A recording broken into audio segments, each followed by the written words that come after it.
we were kind of back on our normal A schedule. Thought we got a lot of good situational work done today.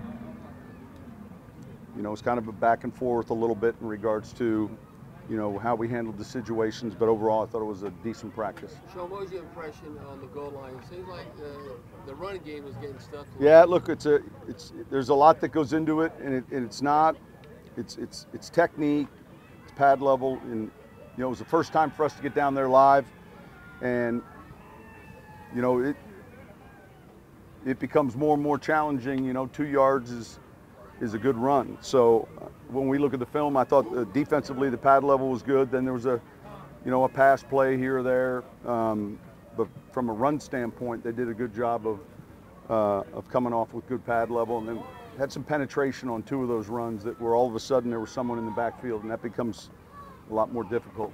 Sean, what's your assessment of Jonathan Williams this camp? He was the guy who said, you know, once he got to the contact. I think, listen, he's been doing well. Yeah, I thought he played good in his snaps that he had the other night. He had a good run down here.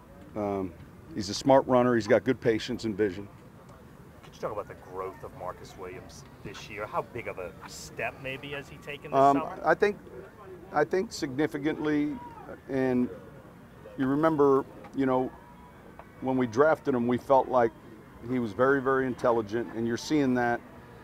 He understands splits. He understands 3-by-1, 2-by-2, what he's leaning to, and I think he plays the run well, and he communicates well. So he's doing very well. Drew says he reminds him of Ed Reed. Do you see that in him? He said he had traits. Right? Look, when you make a comparison to someone who's been one of the better free safeties that we can recall in a long time, Ed was extremely smart.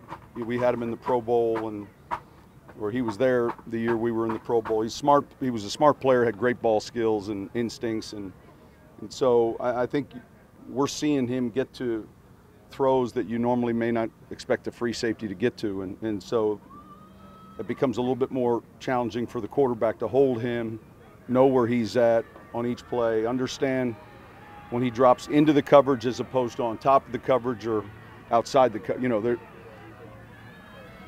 you can't just fall asleep with a player like that because he catches the ball so well.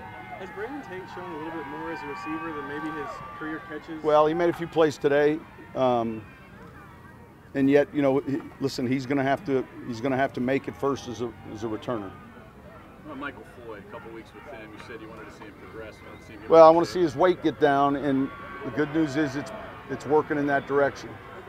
You know, he's a player that has good size and length, but you know, when he's too heavy, his transition and everything else just labors. But thought it was better today, and he's making progress. Seems like he has a unique way of using that size, especially in goal line situations. Is that something you're seeing? Well, he wasn't in on goal line, but he's in the red area.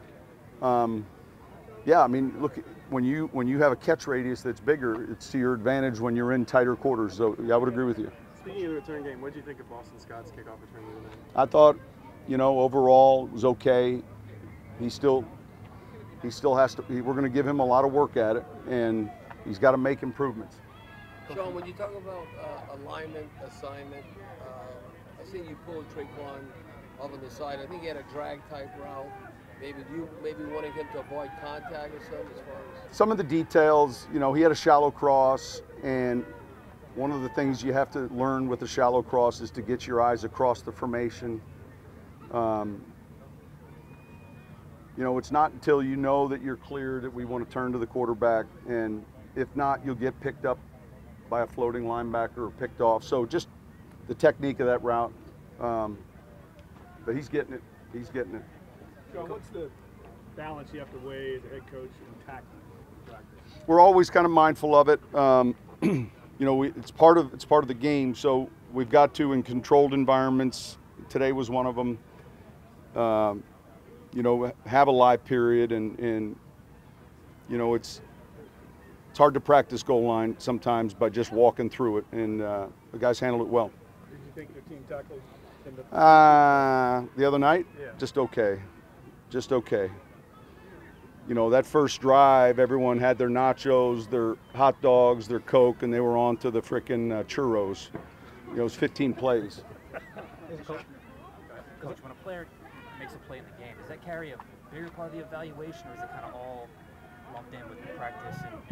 It all, you know, it's something all of it gets factored in, you know, and I said to him, we talk about every snap of that game gets looked at closely. So you can't disappear into a punt or a kickoff for a play. Just, I mean, it's getting rewound 8 times, and we're evaluating the effort, you know, the technique. Does he know what to do? And then, you know, how's he doing it?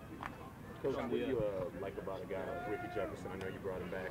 He's smart, and, you know, we were down at that position, but he's someone that, look, I think he's got good instincts, and we had a pretty good impression when he was here earlier. So that was an easy decision for us, and someone that we knew would be in shape.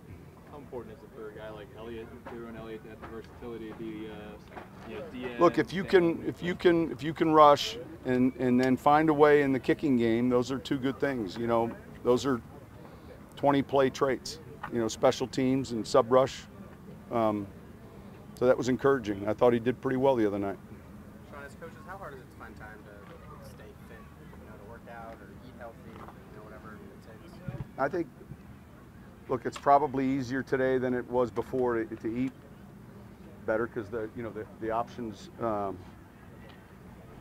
there, and I think we're all a little bit more mindful of nutrition. That doesn't mean we always follow it, but and then from a sleep standpoint and fitness standpoint, I think it's important we find that time, and